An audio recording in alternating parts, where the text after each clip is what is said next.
usar o CPAN. E para quem não conhece, é um repositório, e aí o pessoal mais antigo me corrija se estiver falando besteira. Então você pode colocar lá o seu CPAN, vai abrir um gerenciador como se fosse o apt-get, né, para quem usa o Ubuntu. Vai poder dar lá um install, o nome do pacote, do módulo, está resolvido. Então agora falando de testes, né? O pessoal que está acostumado a fazer um desenvolvimento tradicional está acostumado com aquilo ali.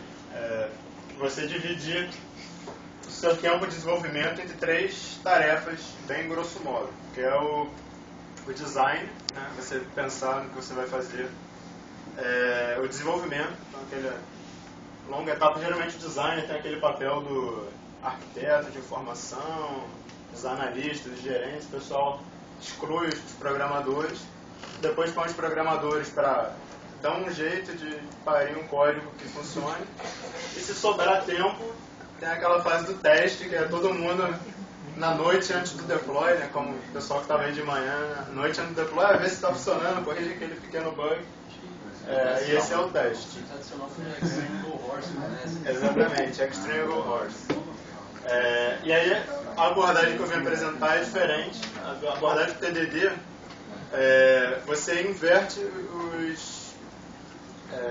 a ordem das coisas. Então você vai fazer o design, a primeira coisa que você vai fazer antes de programar é escrever um teste. Antes de implementar a sua funcionalidade, é escrever um teste que explicita a sua intenção em relação ao que você quer fazer. E aí é esquisito, né? Você vai testar o que se nada existe até agora. Então justamente você tem um momento de refletir sobre o que você quer fazer, e você vai escrever ali. Um exemplo que a gente vai usar aqui vai ser: quero implementar um código que faz a função de Fibonacci. Então eu quero entrada de tal forma, saída de tal forma, você vai pensar, escreve um teste que explicite isso. E aí só depois disso, o teste vai falhar, então é o vermelho, que está meio esposado, sei lá que cor é aquela. Você vai escrever código para passar aquela funcionalidade. Com isso você garante lá, se você sempre for seguindo essa metodologia, você tem a cobertura de 100%. Você nunca escreve linhas de código que não tem um teste associado a ela. Depois de escrever o código, você vai rodar de novo o teste, e aí espera-se que o seu teste passe, né, fique verde. E eventualmente você vai querer arrumar a casa depois desse processo e fazer um refactoring para você alterar o código sem alterar a funcionalidade externa. E aí, o pessoal que está acostumado, a gente tem essa noção das cores, o vermelho quando os testes estão quebrando, verde quando está passando, e o refactor quando é o neutro ali.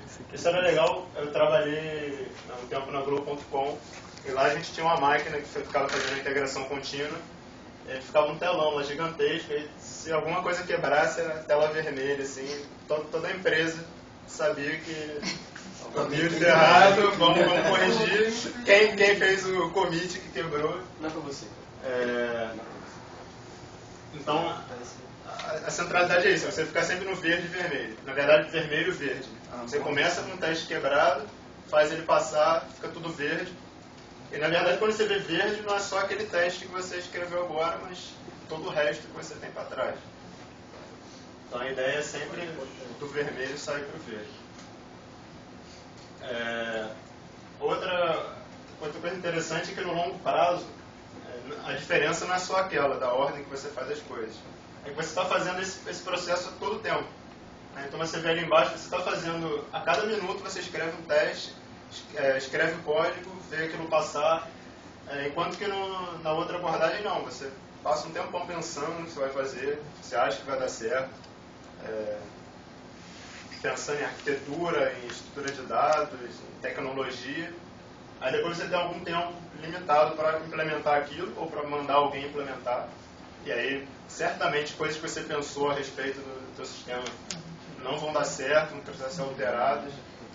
E aí, infelizmente, eu tenho estudado agora parte de qualidade de software, né, processo de MPSBR.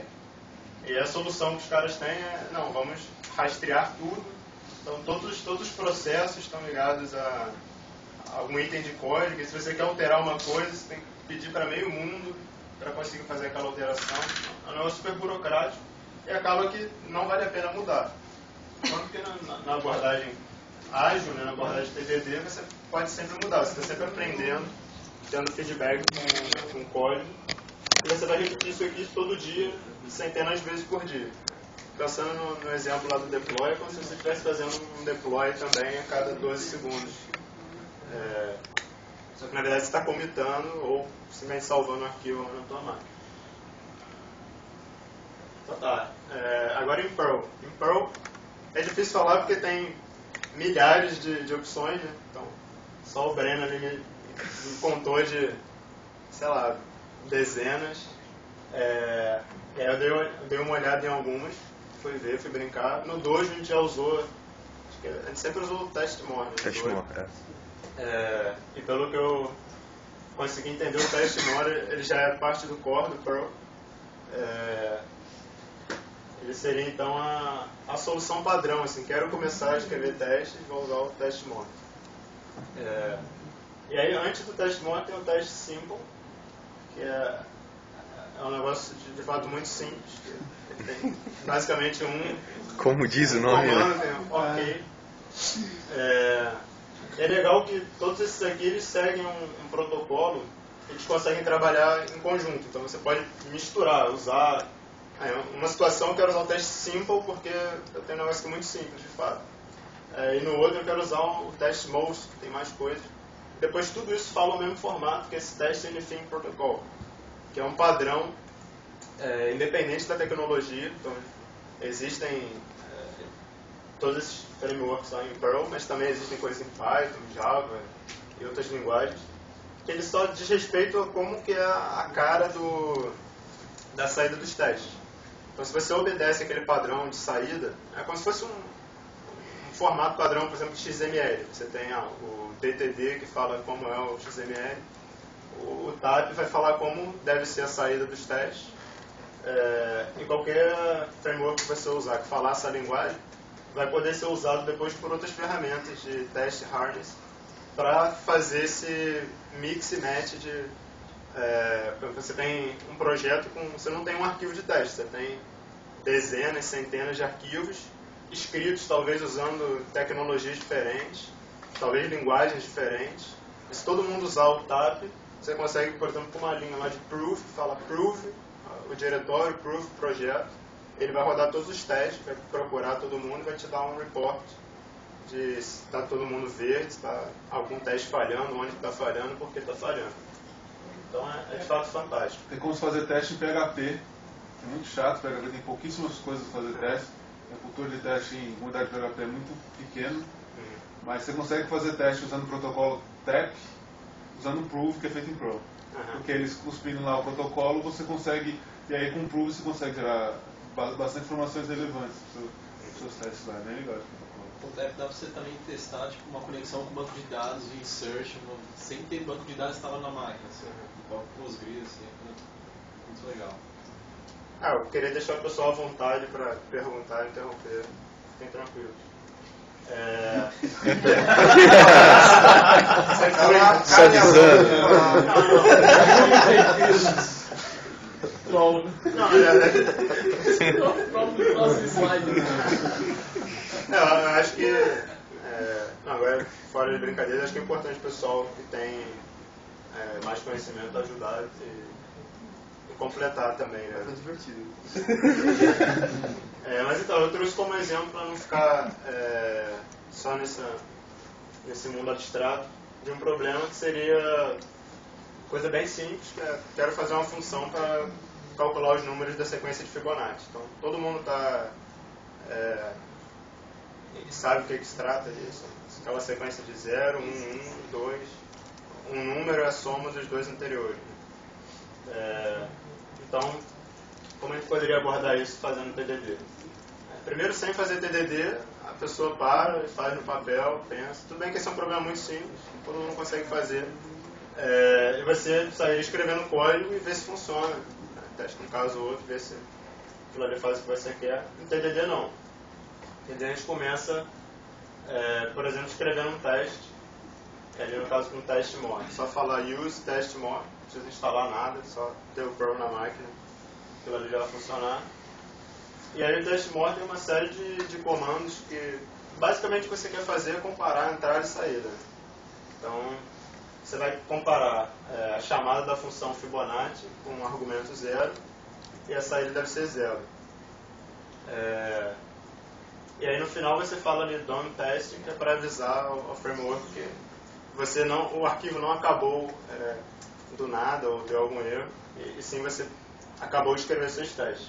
Outra forma de fazer seria passar ali como, não sei se fala como parâmetro, né? Depois do test more, você pode falar testes igual quantos testes você tem. E aí se você escrever menos testes que você falou, ele vai te avisar. Se você escrever mais testes, ele também vai te avisar e falar que tem alguma coisa errada.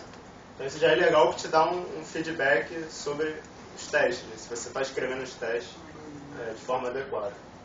E aí, como não existia função Fibonacci nenhuma, a gente executa isso com proof, né? Proof, o nome do arquivo. Ele vai falar undefined subroutine, blá blá blá. Porque, de fato a gente não escreveu nada, só escreveu o teste. Esperava que tivesse uma função Fibonacci, infelizmente não está no core. Então a gente tem que escrever. E a primeira implementação é super trivial, sub, Fibonacci, que retorna 0. E aquilo ali já atende a nossa especificação. Eu só preciso calcular o Fibonacci de 0. Então não preciso escrever código para qual eu não tenho caso de uso. Então, acabou. E aí roda o proof. Beleza, verde.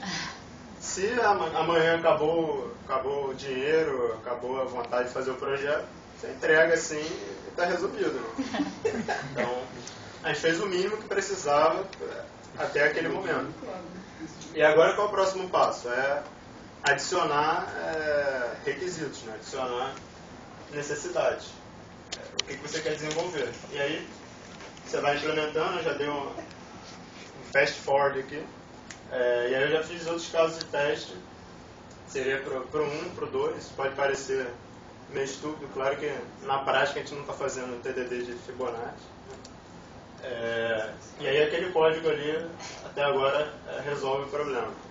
Então eu tenho só se for 0, se o N que eu recebi for 0, eu retorno 0. Mesmo esquema, né? Se for 1, eu retorno 1, se for 2, eu retorno 1. Forma mais... Oi? Não entendi. Ele aceita também, mas ele gera warning. Né? Mas porque o... Não, tá return 1. Tá usando um operador para string com dado numérico. não é que sim, é igual. Isso. Sim. É só porque já tem pessoas que talvez estão aprendendo, Sim. tá vendo o exemplo errado. Então, beleza, assim podia aparecer lá. Então, usa igual. É porque eu defini ali em cima, que não dá pra ver, é que Igual. a macro para igual. Beleza. Beleza, então eu fui adicionar mais um teste para o 3, e aí paramos com essa brincadeira de ficar fazendo return, porque senão a gente iria até N. Todo dia que tivesse que trabalhar, a gente faria mais uma gambiarra. Vai até 2012. Então, se pegar até 2012. Esse 2013, no ano que vem eu faço. Então, beleza. Aí, esse teste falhou, só para motivar eu pensar agora no algoritmo mais adequado. E a gente pode escrever a própria definição de Fibonacci, que é muito simples. Fala, se for 0, então tira também o EQ. Se for 0, se o n igual a 0, retorna 0. Se o n igual a 1, retorna 1. E os outros casos eu posso fazer por recursão, que é pegar o valor n-2 e o n-1. E aí passam todos os testes. Claro que poderia fazer outras coisas ali. Tem um requisito, por exemplo, de performance. Eu posso fazer memorização ali no código. Posso começar a olhar por vários outros aspectos. Um dos aspectos que eu olhei foi alterar o teste. Então eu tenho uma forma fechada de calcular Fibonacci, que eu poderia também ter implementado lá no código, que é você pegar a razão áurea, né, que é 1 mais raiz de 5 sobre 2, eu chamei ali de φ, e o inverso do simétrico do inverso dela, que é 1 sobre φ, e aí eu tenho aquela fórmula fechada ali, que é FIA, é difícil sem escrever assim. FIA, né? Acreditem que aquela coisa ali retorna a sequência Fibonacci também. E aquilo ali seria uma implementação... É uma implementação alternativa, né? E aí assim eu estou testando, por exemplo, de 0 a 20. Não preciso ficar fazendo também casos de teste estúpidos e repetitivos, 1, 2, 3, 4, 5. Então isso quer dizer que o teste também pode melhorar, né, para evoluir junto com o seu código. Ele também é seu código. Então não adianta ter gambiarra nos testes e tentar fazer a mil maravilhas no código. Vai ficar tudo gambiarra. Mas aí tem um problema, né? Aí tem uma coisa, você implementou o algoritmo do teste e vai implementar o algoritmo da nesse resposta. caso aqui, mas ele está fazendo algoritmos diferentes. Nesse caso aqui é até melhor, né? O Se teste, o algoritmo tiver o teste tem uma errado, implementação melhor do que o... Mas o legal...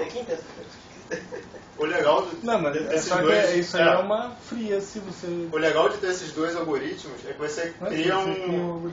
O teste, ele testa o código, né? Mas o código, por outro lado, ele também testa o teste. Nesse momento que eu alterei o teste, eu, enquanto estava brincando lá, eu fiz coisa errada aqui, que em vez de eu usar exponenciação igual Python, que é asterisco, asterisco, eu botei um OR, né? Que é um circunflexo. O shor. O teste estava falando. É um shor. É um shor, isso. E aí dava errado. Eu falei, pô, era pra estar verde, estava vermelho. Por quê? Porque eu fiz besteira. E aí o código me ajudou a corrigir o teste. Eu fui olhar lá, não, isso está errado ali.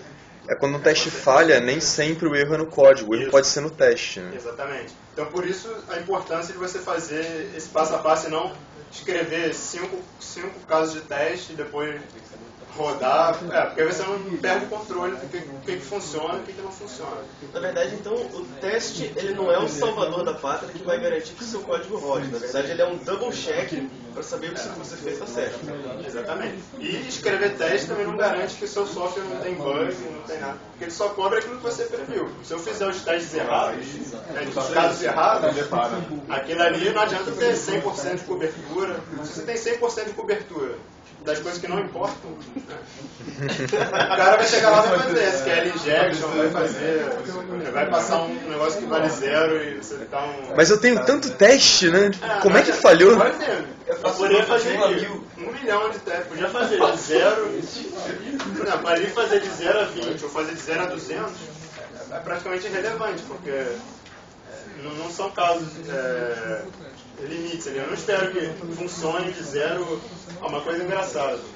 Por causa da... Não sei se eu estou fazendo alguma besteira ali, mas por causa de diferença de precisão, para o 26, eu acho, dá diferente.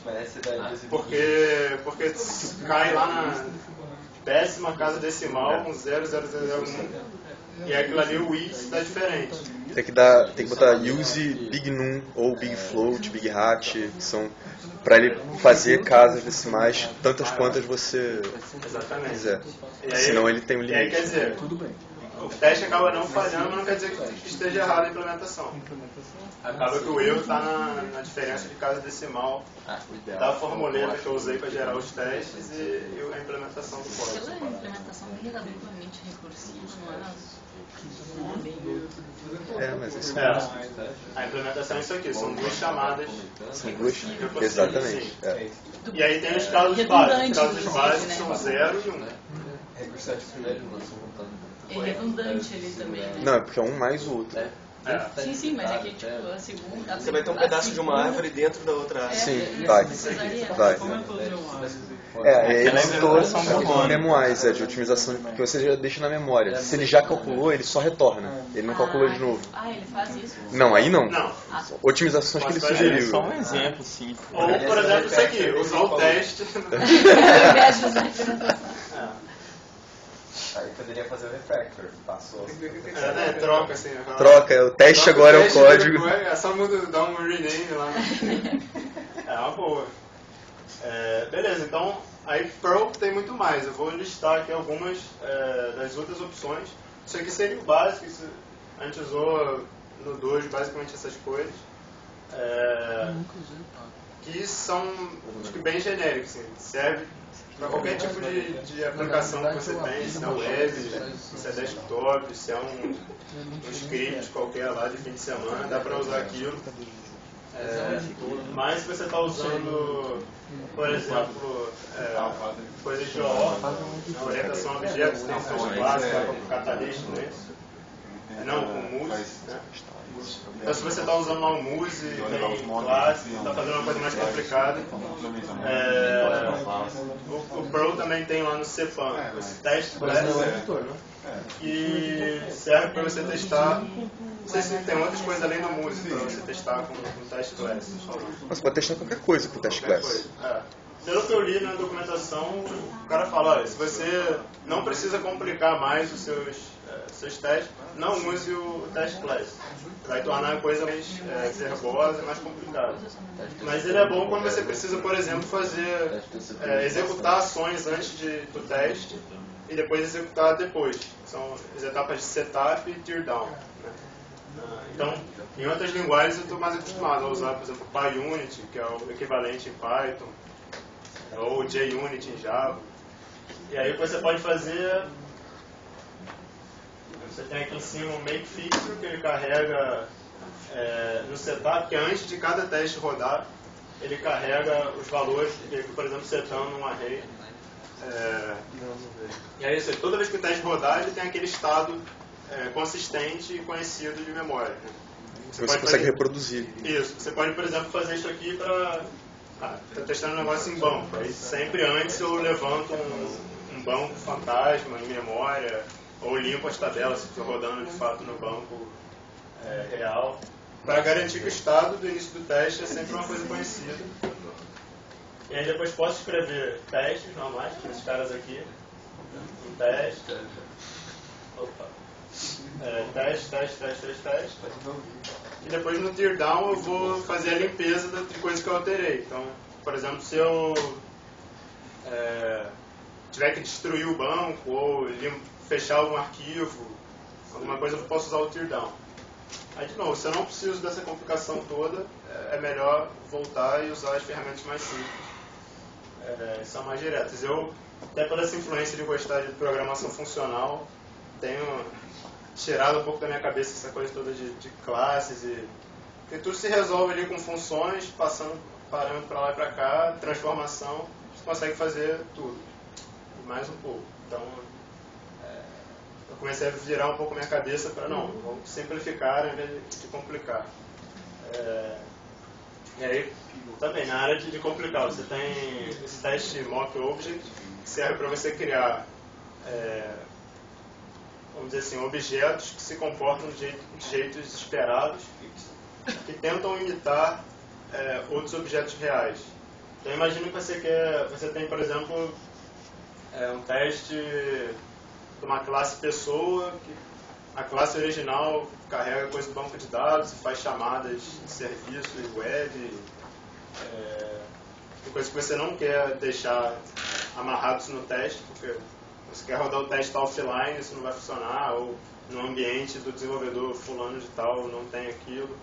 E aí o que você vai criar é criar um mock object que faz o papel daquela classe, só que de forma conhecida, porque você não está testando aquela classe, você está testando outra coisa e você injeta que usa aquela classe, que usa aquele objeto. Que usa aquele objeto. Então, por exemplo, eu preciso de uma conexão TCP, o caso ali do teste TCP. O teste TCP ele permite você testar aplicações que usam TCP/IP sem offline, sem ter acesso nenhum à interface de rede. Você simplesmente cria lá um objeto que se comporta como se fosse uma interface TCP/IP e você pode testar a sua aplicação usando isso. E o DBDMock é para testar banco de dados. Parte de banco de dados. Né? Isso você pode criar, simular banco de dados. E aí uma curiosidade minha, por que as coisas lá de debugger tem DB também? Isso não causa uma confusão danada. São namespaces diferentes que as pessoas já conhecem. Assim. DBI, DBD é para banco de dados. É interface driver. E DB é de depuração. As pessoas até chamam de devel alguma coisa, ou debug alguma coisa por extenso.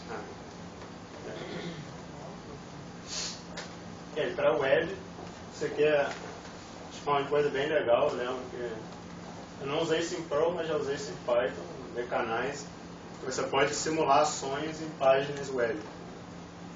Se você quer testar se tem a interface de uma aplicação web, pode testar coisas como, isso dá para ler daí. Quer dizer, você pode abrir uma página, verificar que coisas como o título da página, que contém um determinado texto. Isso aqui, o Selenium, que já usou o Selenium para fazer teste de interface web. Se você usa o Selenium como scriptado, você pode usar ele como uma ferramenta gráfica, né, no browser mesmo, e dizendo a receita de bolo de como é que é o teste. Ou você pode scriptar, e aí seria uma forma de automatizar um teste de página. Poderia ser muito útil, por exemplo, para teste de aceitação. Né? Eu consigo garantir que eu consigo abrir a página e que está escrito lá detalhe tal, eu consigo clicar no link, navegar para o lugar certo, preencher um formulário. O teste Mojo também achei bem interessante. Ele serve para você testar aplicações que usam HTML5, inclusive HTML5, recursos de real-time, como WebSocket, você consegue também testar usando essa ferramenta. E mais um monte de coisa. Então, testar até se a documentação está completa, aquele pod coverage, verifica se todos os seus métodos públicos estão documentados, todas as funções públicas. O no warning, verifica que seu código não levanta nenhum warning. O Perl Critic, se ele atende um padrão de código determinado. Se Ask an Expert é também legal, que para testes que requer intervenção humana, de fato, perguntar a um especialista, você pode usar isso aí para adicionar. Tem o teste inline, que permite escrever como se fosse documentação no teste junto com o código, no mesmo arquivo. E ele também vai funcionar como com TAP, com essas ferramentas. Unique Test Names, para ver se você não cometeu a estupidez que a gente comete de vez em quando de copiar um teste anterior para escrever o próximo, esquecer de mudar o nome. Isso acontece de vez em quando. De fato, não basta escrever, é fácil escrever o teste, né? Escrever qual é a entrada esperada e sair. De repente você precisa pensar um pouco no que é o teste, mas o mais difícil é pensar no que você vai testar, se você está cobrindo os casos certos. Então, só falar que tem TDD, que tem cobertura de 100%, não quer dizer nada. Qualquer um poderia fazer isso. Cobertura de 100%, eu tenho um teste, todos os testes passam. Quantos testes você tem? Que não testa merda nenhuma. Sim, isso não quer dizer nada. Então, não é qualificador para falar que um código é melhor que o outro, ou que está livre de bugs. De novo, cabe a competência de cada um. Aí só para... Esse aqui não é para ler. Justamente por ter pequeno de propósito, que é um post no Stack Overflow do Michael Swear, que ele lista ali uma série de coisas. Um cara estava com um problema e não sabia o que aconteceu. Ele commitou o negócio no Git. E falou, o teste estava funcionando ontem, hoje não funciona. E aí o erro é que só acontecia o erro no último dia do mês, dia 31 do mês o erro acontecia, no resto do dia não acontecia o erro. Então assim, não adianta ter o teste lá, porque tem uma lista de outras coisas que podem estar acontecendo, né? Diferenças de ambiente, condições de rede, dia da semana, se é feriado ou não é. O próprio hardware, né? Falha de hardware. Então, assim, não basta achar que escreveu o teste, tá livre, tá commitado, tá tudo certo, funciona aqui na minha máquina. Não. Tem muitas outras coisas que estão envolvidas. E aí, de novo, para não esquecer, CPAN, que é o que há, é olhar lá, a documentação é muito boa, todos os módulos têm exemplos de como usar. E aí aqui é a primeira pausa para alguém que tem alguma pergunta sobre essa parte. Posso continuar? Então, beleza. TDD. E agora, como é que a gente faz isso? E qualquer mudança para a gente é difícil de fazer. Você já sabe fazer de outra forma, para que mudar? Né? Você fica naquele entrave. Então, essa aqui é uma foto lá do Dojo, num dia que teve aniversário. Interessante notar um bolo, né, na mesa. Um bolo, que é muito bom. Um bom incentivo. Bom incentivo. E aí nós temos o Code in Dojo. O Code in Dojo é um encontro que a gente organiza já desde 2008, então 3 anos aí de bagagem. Toda semana, né? Toda quarta-feira, toda semana. Existem, o negócio se difundiu, existem mais de um encontro por semana, e não só aqui no Rio, mas... É um por dia quase, né? Oi? Acho que é um por dia, né? Não sei como é que está a métrica atualmente, mas deve pelo menos um por dia. Mas outras cidades, em outros estados, o pessoal foi gostando da ideia, copiando, conforme via nas conferências. E é um encontro que a gente consegue botar em prática várias práticas, princípios que a gente aprendeu da metodologia ágil. Uma delas é o TDD, então está aí nominado. Uma das coisas é Test Driven Development, que é uma das práticas de programação do mundo ágil, que inclusive algumas vezes é olhado como metodologia por si só. Existem livros lá só falando sobre isso. E você vai trabalhar outras coisas além disso. Então, de quebra você ganha o conceito de trabalhar em equipe, de código coletivo, que não é aquela coisa que você está na empresa e só fulano pode mexer aquela função ali, daquele path para baixo, só fulano que pode mexer, só não sei quem tem a chave para dar o deploy. Aqui não, aqui todo mundo é dono de tudo, todo mundo pode fazer tudo. E no Dojo funciona assim. Programação em par, que é duas pessoas trabalhando em conjunto para resolver o mesmo problema. Design simples, então pode parecer estúpido botar um return, 0 tal, mas é fazer sempre o mínimo. Quanto menos a gente inventa, é mais fácil, mais provável que dê certo. Se a gente coloca muita camada, muita coisa a mais ali, o que a gente costuma fazer, porque a gente gosta, né, sempre de vou deixar um pouco mais dinâmico, e aí acaba criando os problemas ali sem prever. Então, beleza. No Dojo, a gente vai fazer prática deliberada de programação e de TDD. Então, se você não tem costume de fazer isso por conta própria, no lugar onde você trabalha, o Dojo é uma ótima oportunidade para você ir motivado e fazer isso coletivamente. Então, assim, é uma das boas formas de começar, porque se você parar em frente ao seu computador, você vai ver que dá uma travada, você vai querer retroceder e fazer da forma tradicional, não deixa só ir ali ver se funciona, fazer.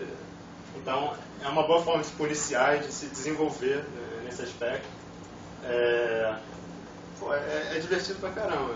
Tem até bolo às vezes. Então, tem bolo, fantástico. E como é que funciona o esquema do Dojo? A gente precisa de pouca coisa. Por exemplo, poderia fazer um Dojo aqui agora, sem problemas. A gente faz Dojo no meio das conferências, no FISD, assim, no stand, condições precárias, a gente faz Dojo. A gente precisa do piloto e o copiloto, que são os dois voluntários lá que vão estar trabalhando diretamente no computador no momento. Tem a plateia também, que é o resto do pessoal. É um problema para resolver, que é o que vai motivar a gente escrever código. Computador, talvez até sem computador, fazer um Dojo mais a nível conceitual. Um projetor, um monitor grande, o que for, ou todo mundo grudado aqui olhando a tela. Um cronômetro, porque é um processo cíclico, então as pessoas que estão programando diretamente aqui, elas revezam com o restante da plateia. E comida é uma parte muito, muito importante para motivar o pessoal, para manter todo mundo ligado. Vai ser uma forma de confraternizar também. O envolvimento pessoal é muito importante.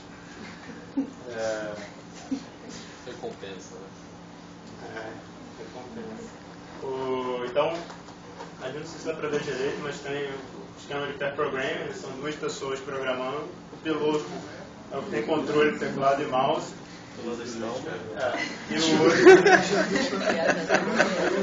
E o copiloto ele não pode tocar no mouse, teclado. Mas os dois estão programando juntos. Na verdade, a plateia também está programando. Ela tem que estar atenta para conseguir dar continuidade ao problema. Aí tem a plateia de anônimos, dessa vez, que está ligada na tela. Está acontecendo. Momento de contração. E a gente geralmente faz um time box entre 5 e 7 minutos. E nesses 5 a 7 minutos, a dupla que está aqui está trabalhando naquele ciclo de TDD.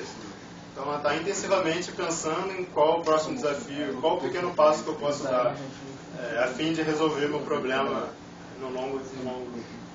a longo prazo, né? O que eu posso fazer agora para melhorar a minha caminhada para o futuro. E vai trabalhando nesse passo lá de verde, vermelho, verde, vermelho. Mas aí esse cara, o piloto e o copiloto que estão ali trabalhando, na verdade, entre os dois, que tem ali então mais de 10 minutos.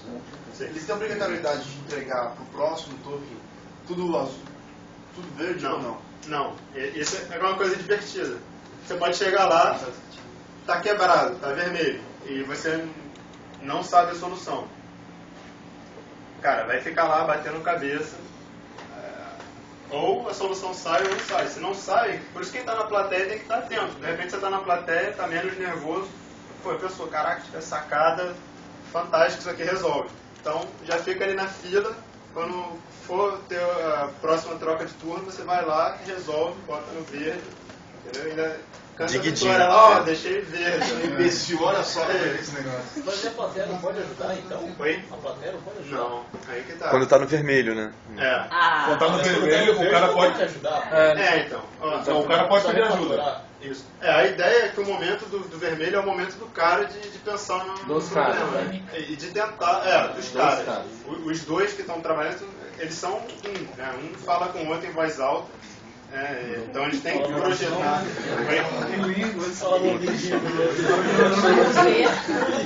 Mas então, a ideia acho que a outra coisa, para quem vai a primeira vez no dojo, é uma das dificuldades. É conseguir pensar em voz alta. É falar no ouvidinho, né? Dependendo. Se for, por exemplo, sua namorada do lado, falar no ouvidinho.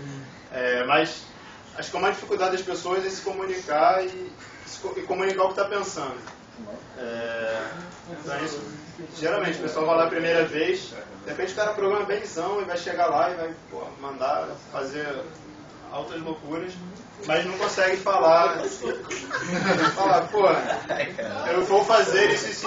E aí fica a plateia toda viajando não sei o que o cara tá fazendo, começou a escrever um montão de coisa complicada, não sei o que. Porque o cara tem dificuldade de exprimir, vou fazer isso e isso. Copiloto, o que você acha? Está no caminho certo? Todo mundo está entendendo o que está acontecendo? Então a plateia tem que estar entendendo. É um negócio de fato coletivo, não é só para quem está... Deixa eu fazer um parênteses aqui. O Rodolfo, é muito interessante ver os dojos que ele participa, porque às vezes ele tem essa coisa de motivar as pessoas a seguirem os passos certos do Coding Dojo e tal. E é muito interessante porque, às vezes, ele fica olhando, ao invés de ele olhar pro quadro onde está o problema, ele fica em pé, olhando para as pessoas. Então, quando ele sente que a galera tá meio assim, não tô entendendo nada, tô viajando e tal, mas tá com vergonha de perguntar, ele vai lá na cara dura e alguém não entendeu? Ele vira assim, eu não entendi nada. O que é isso aí? O que é isso aí? O que é isso aí? Isso é uma coisa muito importante, porque a pessoa, às vezes, quando ela começa a participar, ela não tem essa... Ela acha que se ela não está entendendo é porque ela é burra ou ignorante ou...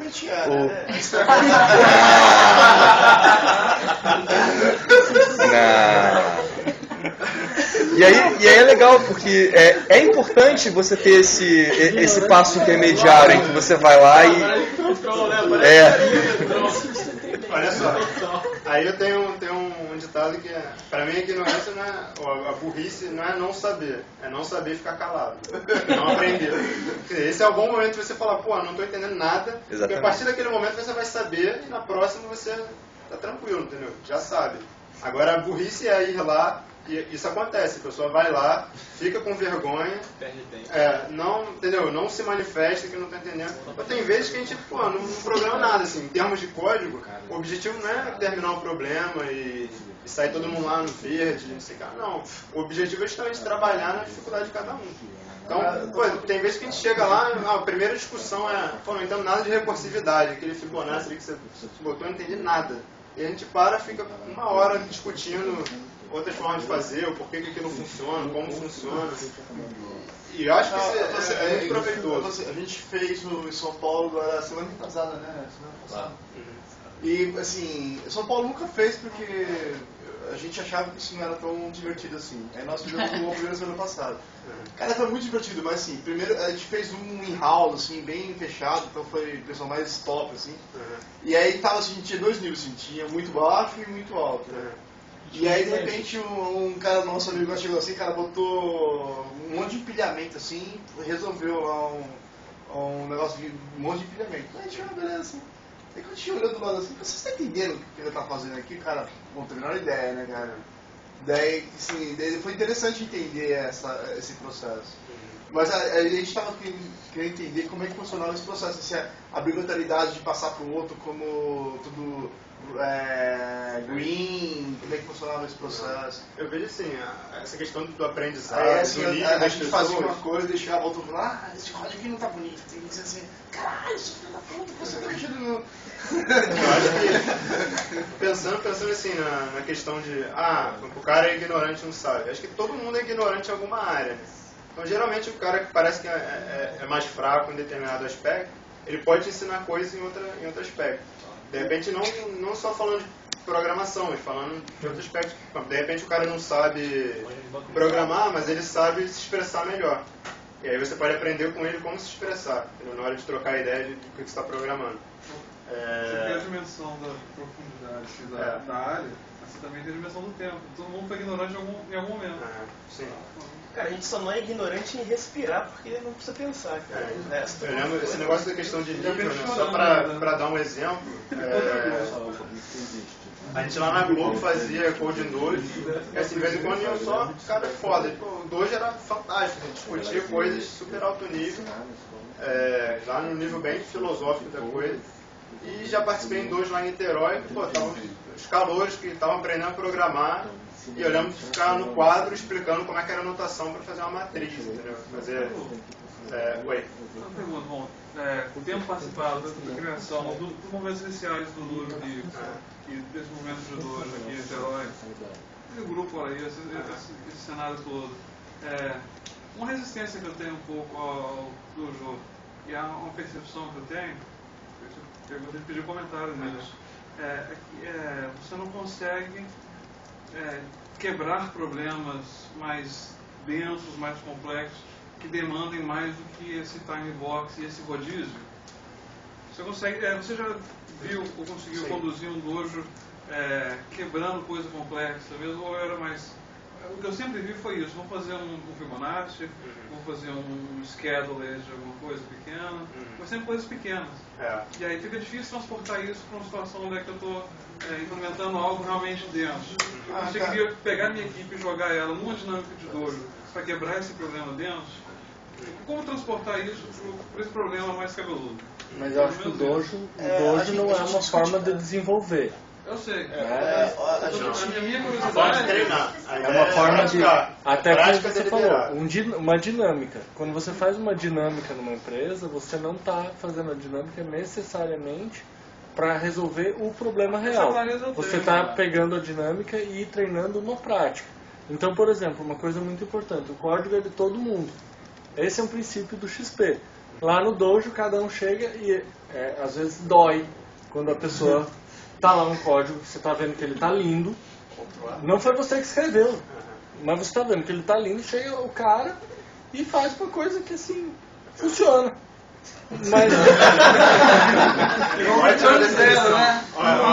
Mas não tá mais lindo, entendeu? Então assim, mas aí você entender... Não, apaga. A pessoa Não tem paga comentário. Nós utilizamos lá na primeira vez. A gente utilizou. Quando a diversão é o delete. A cada piloto a gente estava versionando.